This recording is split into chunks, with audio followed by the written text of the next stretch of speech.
Good day and welcome to our series of training webinars presented by FrontRunner Professional. I'm Mark Miatello from the Customer Support Department with FrontRunner Professional.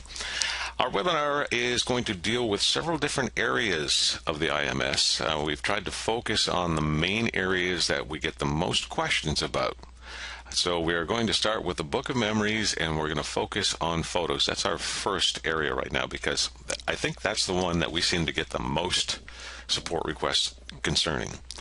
If you have any questions about what you see in this video, you can send an email to support@frontrunnerpro.com. We'll be happy to help with any questions that you have, and we'll respond to all requests as quickly as possible.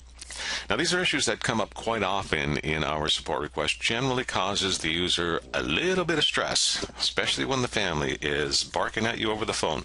But it really doesn't need to, because there's some pretty simple steps to take to make sure that everything works correctly. Now, one of the main things to keep in mind is if you have an image that will not load to the Book of Memories or seems to be causing issues when you're trying to load it, chances are the photo is too large.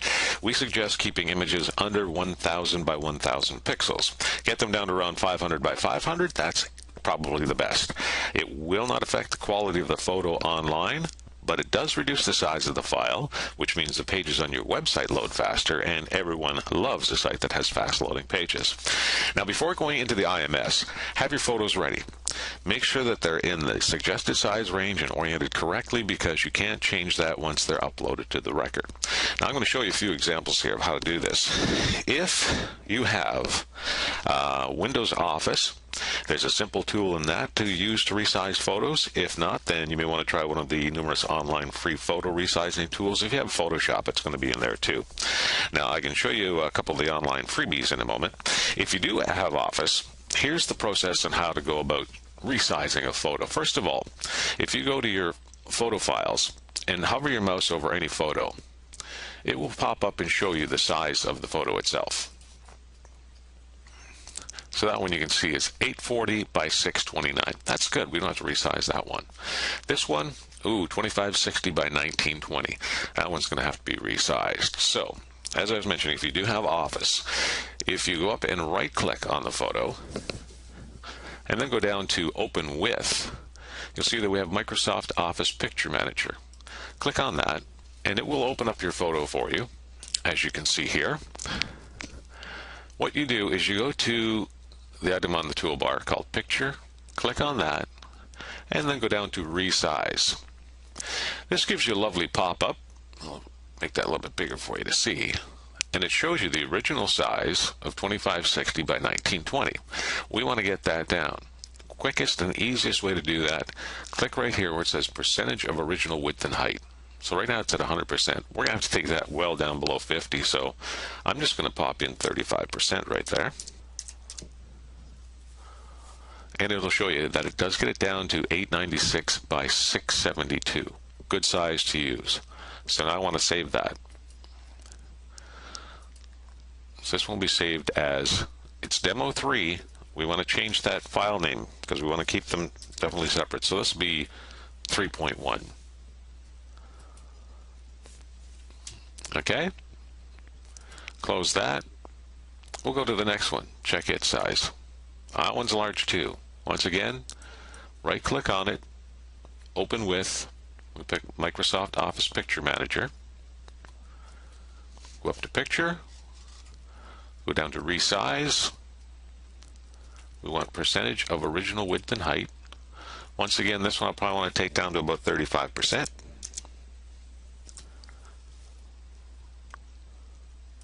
Click the OK. Then we have it down to 896. So now once again we have to save as, change the file name. We'll make this 1.1 also. And I'll save that. So there we have our demo 3.1. We also have our demo 4.1. And you can see their size is now reduced. So that'll make for an easy upload when we go into the Book of Memories. Alright, that's how you can resize photos. It's not terribly difficult to do. Some of the free online ones, I'll give you a shot of those too. We do have, this is one of my favorites. Free, easy to use. It's called Pixlr. So it's at pixlr.com. You can create a new image. It's a nice little product that they have here, and you get to use it for free. But you want to open an image from your computer. Click on that. Once again, it's going to go take you so you can find your photos. You just pull the photo up, resize it, just much like we showed you in the Office Picture Manager. The other one that's another quick and easy one to use, all it does is resize. And this is picresize.com. And all you would do is browse for the photo that you wanted, click on it, have it resize it down to the size you want, save it back onto your computer, and you're done. And you have to love those because they are free of charge. So 2 that you can use. There are a lot out there if you want to search for other ones, but remember that when you're getting this set, you're getting your photos ready to upload to the Book of Memories, check the size, resize them if necessary, and then upload. There is a simple process for uploading numerous photos. If you have a family that comes in and they've got 67 photos that they want uploaded to the Book of Memories, and you're sitting there thinking, I have to do these one at a time, that's crazy. It's going to take me all afternoon. We do have a nice little trick for you that you can upload them all at once. What you have to do is go to your photo file. Once again, click on the photos that you're going to upload for this Book of Memories. Click on the first one. Hold the Control key on your keyboard. Click the second one. I'll get this one, which we've resized, and I'll get this one, which we've resized. Now, when you have them selected, all the photos selected, right-click on any one of those photos, and then you go down to Send To and Compressed Zipped Folder. Click on that. It will create a folder of all the photos you've selected. Okay? Shrink that back out of your way. Go to the Book of Memories in the IMS. Go to Manage Photos. Click on your Upload a New Photo. And down to Add. Now you go over to your photo files. And here you see there's my demo 4.1 compressed file. I click on that. Open. Go down to Upload.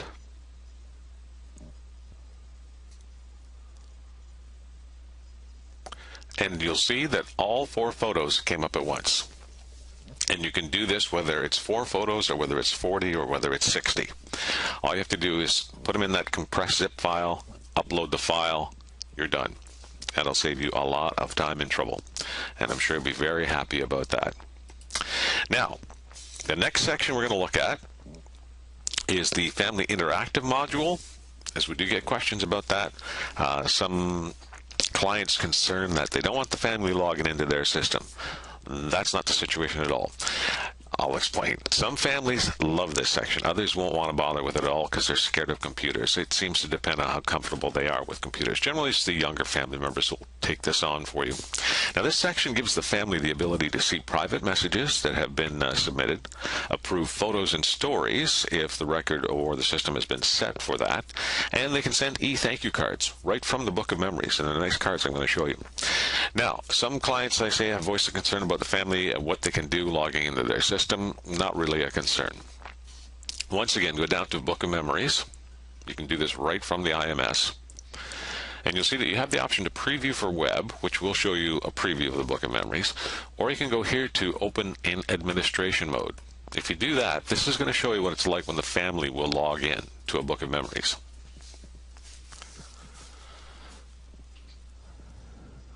So you can see here the Family Interactive section, where they have the option to view private condolences, send e-thank you cards, upload a photo if they'd like to, or approve photos and approve stories, upload stories, what have you. This is what the family gets. They don't get into the IMS. They can look into the Book of Memories. So if they decide to view private condolences, see if any have been sent, and sure enough, there's one there. This will not show publicly on the Book of Memories. It's only there for the family to see.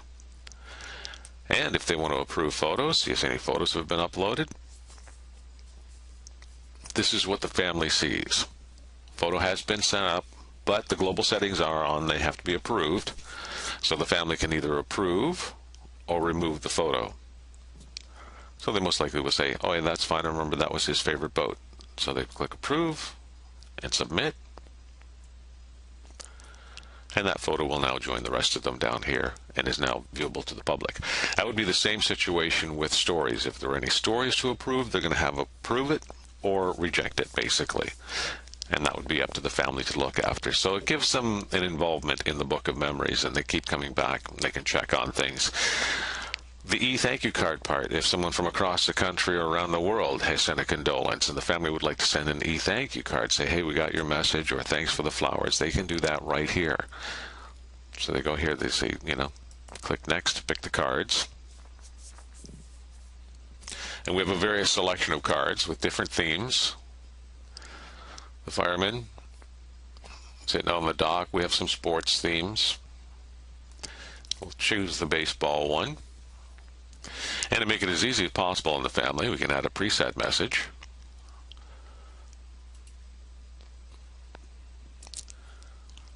And you can see the message there. They can even edit the message if they like, add a little bit. You'll see the name, the Brown family name is automatically populated there. And they get a preview of the card that is going to be sent. And then they can go next.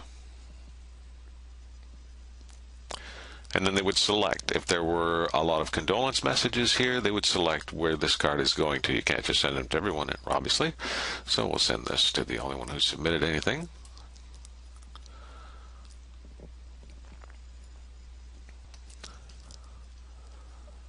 So there you go. They have now emailed this card to the person who has submitted the condolence.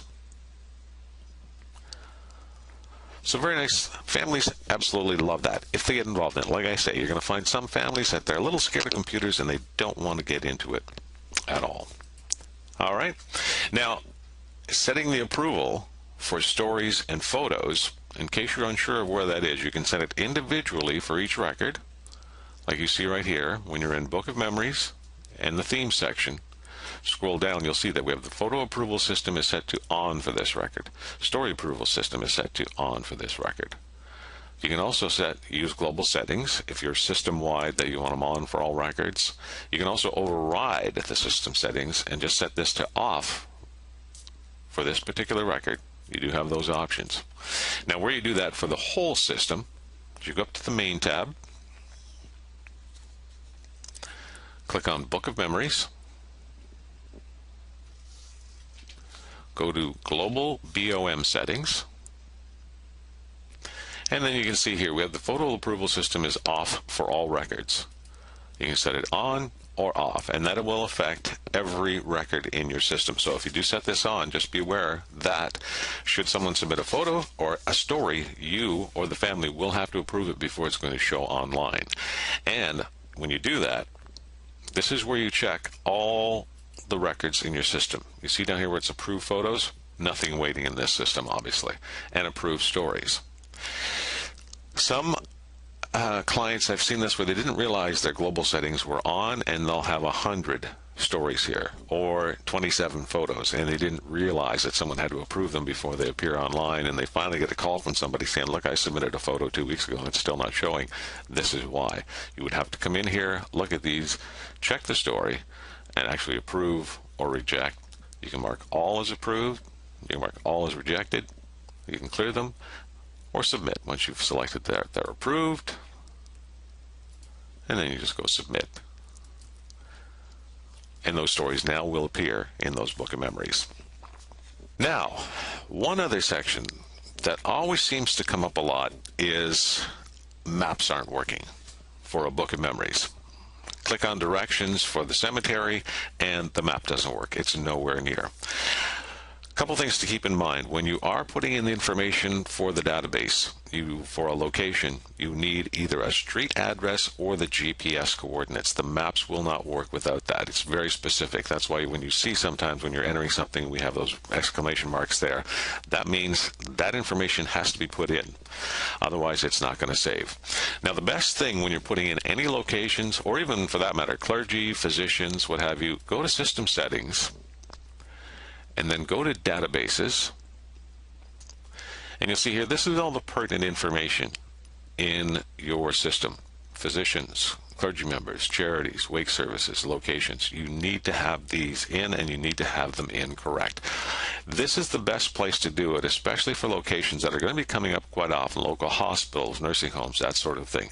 You want to come into the database and put it in here. I've seen clients where they have the same location in 6, 7, 8, 9, 10 times because they have different staff members entering the information. One staff member puts an extra space in, another one forgets the period after saint, or one puts in saint in the full name, but it's all the same location, but they just don't put them in all the same. So this is the way to avoid those duplicates, keep it consistent, and you're going to have to put in the pertinent information so the maps can work. So as an example, Cataraqui Cemetery is a local cemetery. We do have the correct address. The map works perfectly. It's not a problem at all. If you're in a location where you're unsure of the street address or the street address doesn't work, Google Maps is not perfect, trust me. They do make mistakes. If you let them know, they'll actually correct them. If it takes you to a wrong address, you can submit that to Google Maps. They will make the correction. Sometimes it's a couple of days, sometimes it's a couple of weeks, sometimes it's a couple of months. But they will make the correction for you if you do submit a wrong location that's coming up on the map. So, if you're in a location where you don't have the specific address, or Google Maps doesn't work, or it's small town, what have you, easy way to get the GPS coordinates, because that'll override everything else. You'll see here that it says enter a street address or GPS coordinates. Now, here's how you find GPS coordinates on a map. Now, I've already found my location on Google Maps. You go right to it. Here's the Cataraqui Cemetery. It will give me the street address and such, but like I say, we're thinking that there's no street address here. If you right-click on this, you'll see to get directions and everything else. Go down to What's Here. Click on that, and you'll see here are your GPS coordinates. Simple as that. Go right to the location, right-click on the map, and say What's Here, and here are your GPS coordinates. Now, when you're getting them out of here, you want to copy this first number right up to the comma, but don't take the comma with you. Do a Control-C. Click back over on my IMS, and right here in the first section of the GPS coordinates, I drop that number in there. Now we're going to need the second half, so back to the map. You will need to get that minus sign. Oh, I don't want that comma, got to be careful. Take the minus right on over.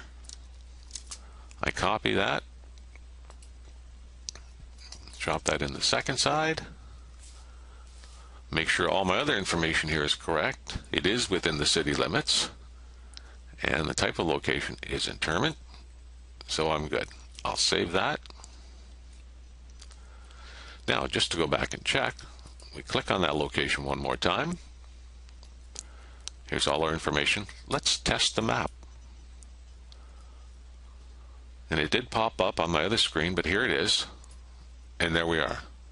Exactly perfect, even got the picture, and we have the street address now too. So that's how the GPS coordinates do work. That's how easy they are to find. So if you ever run into a location where the street address doesn't get you to the right place and you're getting totally frustrated, find those GPS coordinates. It's a very simple thing to do. Copy and paste them into the system and you should be all set. It should work very, very, very smoothly at that point. So I hope you found this helpful. Like I say, these are items that come up every day. There's someone on the phone saying it's not working. So hopefully you found the tricks around these and realize that, hey, it does all work. We just have to let the computer know, because no matter what you think, computers are stupid. They only do what we tell them. So we have to tell them the right thing to do. So don't forget, if you have any questions on anything about the IMS, you're more than welcome to send them to support@frontrunnerpro.com or contact your project manager, and we'll be more than happy to help out, and we'll get back to you just as quick as we can with issues that you may be having. And thanks again for joining us, and have yourself a great day.